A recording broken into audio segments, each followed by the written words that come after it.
James couldn't even manage simple tasks around the house, so he suggested we should just end our marriage. James mentioned casually, a smug expression on his face, as he stepped into the hospital room where I lay. I was hooked up to several medical machines, and there was a woman next to him whom I had never seen before. Little did James realize I had amassed a fortune worth $10 million, making a divorce not just a personal turning point, but potentially a life-saving escape for someone like me, who had been merely a homemaker until now. All right, if that's what you want, I silently consented. Staying married to someone who resorted to mocking his partner, especially when they were vulnerable and unwell, was unthinkable. I dug into my bag, retrieved the divorce papers I had the foresight to keep on hand, and presented them to James with a smile. He took them, clearly pleased with himself. Now I can leave you behind.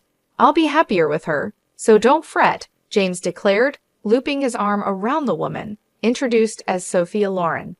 She gave me a disdainful look and mockingly wished me well, now addressing me as if I had lost my status upon their departure. They left the room in high spirits, but their joy was fleeting. Left alone, I couldn't suppress a loud laugh. It was Friday, meaning the divorce would be finalized by Monday. The anticipation of freedom in just 3 days was exhilarating. My name is Mary Forleo, a 51-year-old homemaker from a modest farming background. Although I had no special talents, I took great pride in my extensive knowledge of cooking. James, my husband of the same age and a college peer, and I had both moved to Kansas City from our rural homes. Living by ourselves, I often prepared various meals for James using produce and rice from my family's farm. Many believed I had won his affection through his James Sach, and I was conscious of this. Indeed, James has always been helpless with household tasks. Since our dating days and throughout our marriage, I had been the one taking care of him. I took care of all our home responsibilities, but sadly James and I never had children. Despite this, we found joy in our life together, bonding over our love for food. On his days off, we'd often go on short road trips, seeking out delicious meals to share. Initially, James was gentle and kind, but around 5 years into our marriage, his behavior shifted. He became more controlling. While he never became physically abusive, his words grew harsh, often leaving me hurt. Feeling powerless as a full-time homemaker, I rarely stood up to him, doubting he would listen or value my perspective. James landed a job at a prestigious company after college, but left 7 years later. He hopped from one job to another, leaving us in a constant state of financial instability. However, at his most recent job, where he stayed for 4 years, things seemed different. He got along with his coworkers, and I harbor a small hope he might stick it out. Then, one day, James came home early, announcing he had quit his job yet again. My shock slipped out, causing his temper to flare. I dropped everything to appease him, apologizing for my reaction. James's mood was volatile, and I tread carefully to avoid worsening it. After muttering an apology, which seemed to calm him slightly, I resumed my role, serving him dinner and drinks without further comment. Over the years, my identity had faded. Married at 32, now 17 years later, I seldom showed my true self, instead playing the part of the compliant wife to keep the peace. After James had his fill and fell asleep on the couch, I cleaned up the mess he'd left behind, feeling a wave of sadness over the state of our marriage. This wasn't the life I had dreamed of. Looking back on our happier moments, I questioned whether continuing this way was bearable. The thought of divorce, once unimaginable, now seemed like a potential escape from this cycle of unhappiness. I began to plan my next day with a newfound resolve, ready to face the challenges I had long ignored. As James set off to the employment office, securing yet another job with remarkable speed, I made my way to the city office. There, I filled out and signed divorce papers, although I wasn't fully prepared to file them just yet. Holding onto them gave me a sense of security. I carefully hid the signed documents in a deep corner of my bag that I used often, wary of the potential fallout should James stumble upon them. "Where did you disappear to while I was out looking for jobs?" James inquired when I got back. I told him I had been to the stationery store to pick up some resume papers, thinking he might need them. James seemed pleasantly surprised by my thoughtfulness, his initial suspicion quickly replaced by a lighter mood. I handed him the resumes I had actually purchased, and shortly after, he left to meet a friend for drinks, excited about his new job.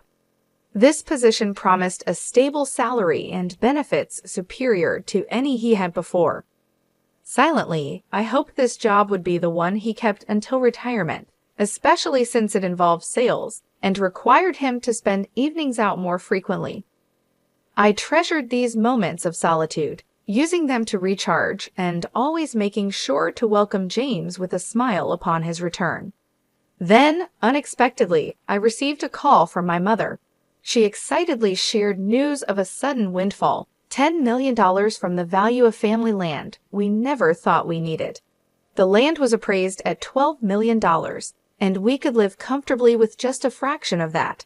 My mother, who had always been wary of James, especially after he became more possessive and even barred me from visiting my childhood home, suggested it was time for me to reconsider my life choices.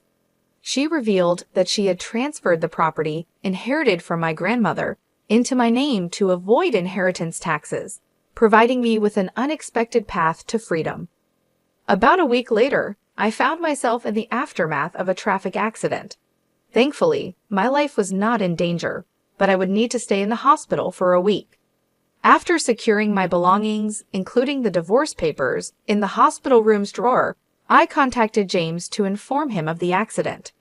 His first reaction was not concern for my well-being, but worry over who would prepare his meals during my hospital stay. This response further cemented my realization that my journey toward independence, fueled by my inheritance and the silent preparation of divorce papers, was not only necessary but imminent. I was on the brink of confronting James for valuing his meals over my well-being when I broke the news to him that I'd be hospitalized for a week. Apologizing, I suggested he find his meals elsewhere during my hospital stay. His reaction was anything but supportive. "Not even cooking for your own husband? What a lazy wife," he complained, before declaring he was on his way to the hospital. I had originally intended to discuss the inheritance with him that very night, but his response made me reconsider. As I lay in my hospital bed, hooked up to machines and undergoing various tests, I couldn't shake the feeling that my gut instinct about keeping the inheritance a secret was right. When James arrived, his harsh words stung deeply. Standing there with a smirk, he criticized my inability to manage household tasks even in my condition, and suggested a divorce, demanding compensation. Next to him was a woman I didn't recognize, oblivious to the fact that I was worth $10 million.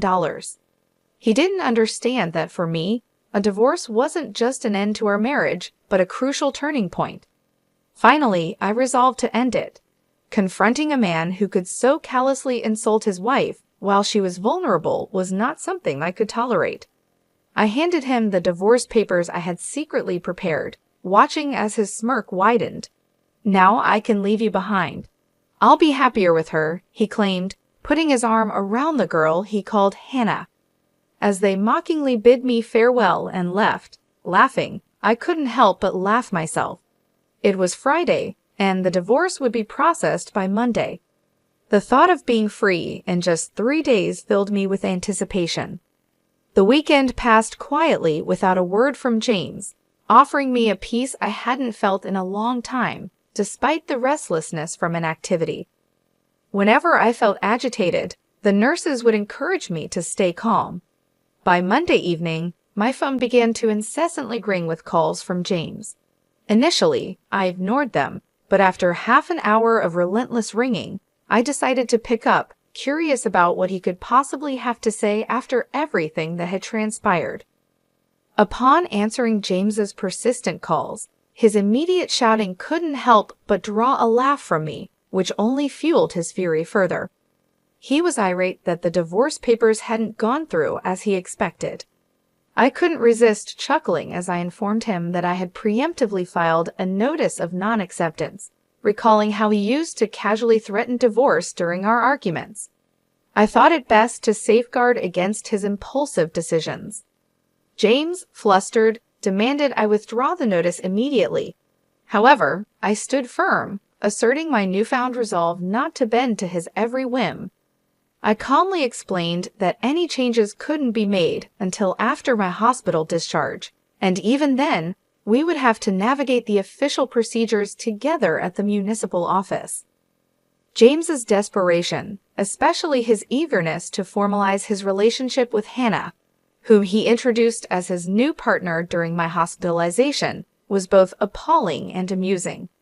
When I inquired if Hannah was the woman he intended to marry, James's confirmation only highlighted the absurdity of his situation. Since we were still legally married, Hannah was, in essence, his mistress. I maintained my composure in the face of James's irrationality, further agitating him by indicating that the division of our assets, including the complications arising from his actions, would be handled by my lawyer. I reminded him that I had diligently managed our home and remained faithful, placing the responsibility of our failed marriage squarely on his shoulders. James seemed confused, wrongly assuming that my inability to perform household duties while hospitalized constituted neglect on my part. I patiently explained that his failure to care for me, and his expectation that I should cater to his needs despite my condition, was unreasonable.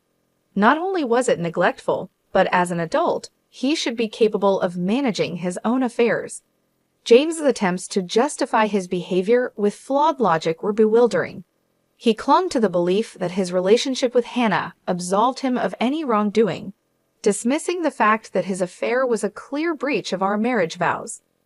Despite his stubborn insistence, it was evident that his arguments would hold no water in any reasonable discussion, let alone in legal proceedings.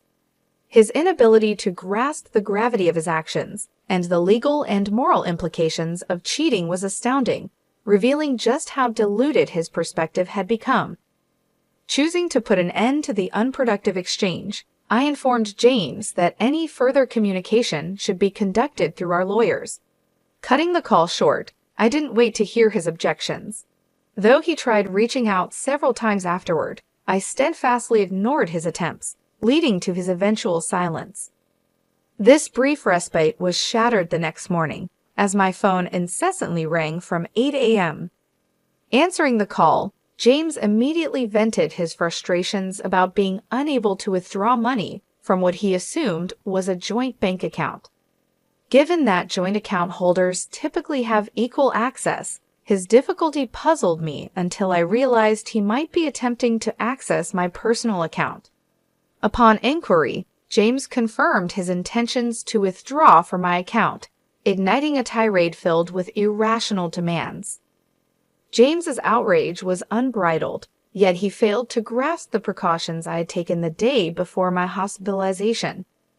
Anticipating potential financial recklessness on his part, I had informed the bank to freeze any withdrawals until I could oversee them myself upon discharge. This precaution was vindicated by James's current actions attempting to withdraw funds from an account that, especially in light of our impending divorce, he had no right to access.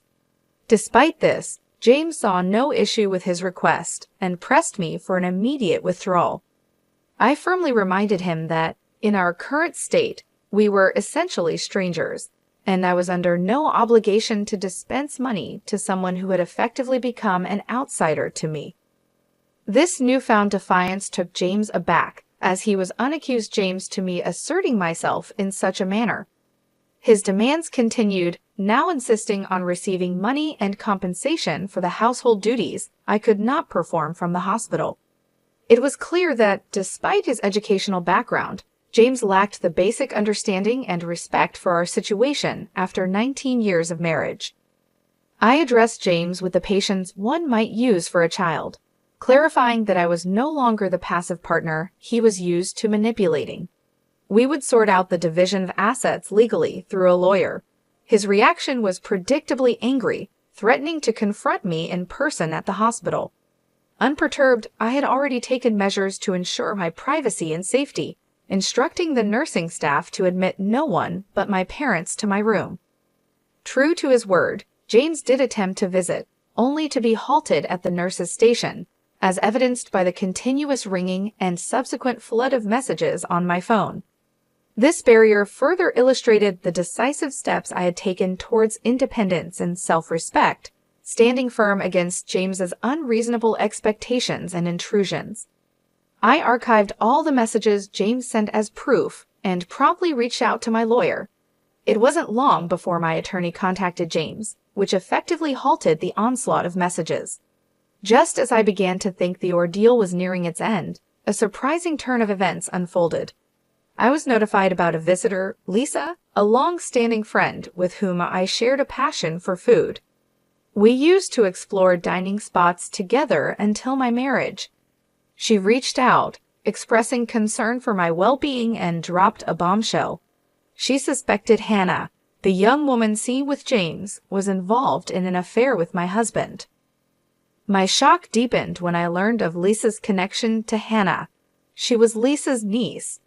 The revelation came about because Hannah had boasted to her family about marrying a 51-year-old man, and a shared photograph revealed that man to be James.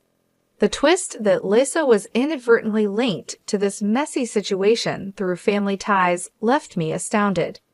Lisa had already briefed her sister, Hannah's mother, about the upheaval their niece had stirred in my life. She was contemplating seeking reparation from Hannah for the distress caused, but reassured me that our friendship, spanning 2 decades, wouldn't be sacrificed over this incident. Lisa had arranged a meeting to resolve the matter and invited me to join, offering to provide photographic evidence of the affair.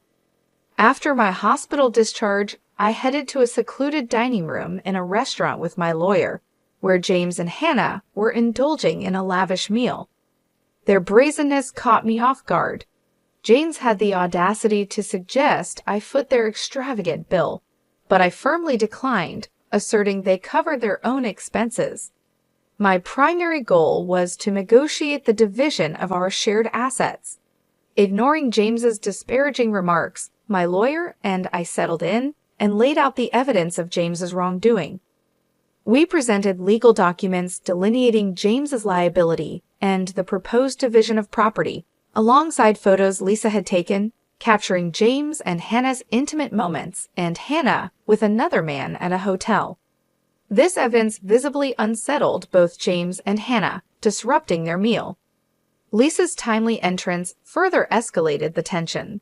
She confessed to capturing the incriminating photos, leaving Hannah bewildered by her aunt's involvement. Lisa then took the opportunity to clarify her actions, emphasizing the importance of accountability and the consequences of Hannah's choices, all while supporting me through this tumultuous chapter. Her intervention not only reinforced our bond, but also underscored the complexities of personal relationships intertwined with familial connections. Lisa, amidst the unfolding drama, assured me of her continued friendship, despite her intent to seek reparations from Hannah. She condemned Hannah's behavior as reprehensible, especially after Hannah falsely claimed to be pregnant. When confronted, Hannah looked visibly unpregnant, leaving everyone, including James, astounded by her claim. It wasn't long before she confessed to fabricating the pregnancy tale, admitting her strategy involved targeting affluent older men, with James unfortunately ensnared by her deceit. She hoped the lie would prompt James to leave me, but with the truth out, James was at a loss for words, especially when faced with his financial incapacity to address the situation. Lisa resolved to have Hannah apologize properly later and escorted her niece away, leaving James and me to a tense conversation. James, now grappling with the fallout, attempted to salvage our relationship, suggesting a fresh start.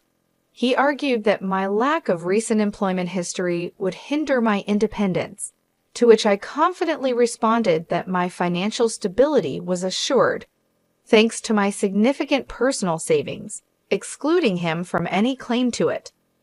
This revelation, along with my intent to proceed with the divorce, underscored my independence and the end of our nearly 3-decade-long marriage.